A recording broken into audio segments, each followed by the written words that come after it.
Why don't we have like 100 Thiel Fellowships? I suspect that it's something to do with the nature of taste for talent. One of the reasons it's really hard to scale any of these things is that usually successful versions of these kinds of models are about a founding grantor investor who just has unusually good taste for whatever reason. Sometimes they're lucky, sometimes they're good. Maybe I was more lucky than good. All of these programs start around a very small number of individuals, usually one or two individuals' taste in people. And it's not obvious that you can scale that. So I think part of the reason billionaires in general don't want to do this is that a lot of what it would require to make it work is them to have good taste in people, which they, they're more likely than average to do so. But it's very time intensive. And so, if you're a billionaire with, an opportunity cost, on your capital, but also on your time, you either need to dedicate a lot of time to this, which is not something that billionaires typically have, or you need to find someone who you just think has unusually great taste, and be willing to back them as you try and scale something, or as you try and move beyond the original sort of like taste makers.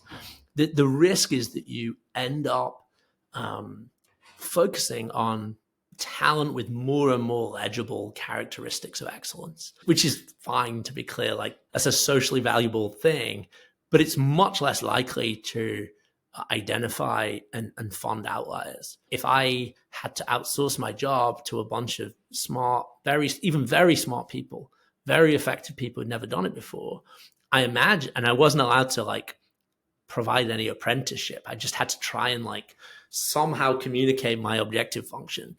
I imagine they would converge pretty quickly on heuristics that sounded about right. Where did this person go to university? What did they study? Like, what prizes did they win? Where did they work? And it would do like a lot of the work. But it would, I think, and maybe I'm flattering myself, I think it would lose a lot of like what makes you select outliers. One of the core challenges for EF, and I think something that we've cracked after a lot of thought, is like, cool, well, part of the pitch of EF to investors is that actually we found a way to scale taste, and how do you do that? And I think the unfortunate answer is very slow. Like what I don't think you can do is like create an algorithm or like build a simple LinkedIn scraper or whatever, and suddenly you're a talent investor. I think it's all about apprenticeship, and what we've shifted to is saying, actually, we're not going to try in general to hire senior people to be talent investors.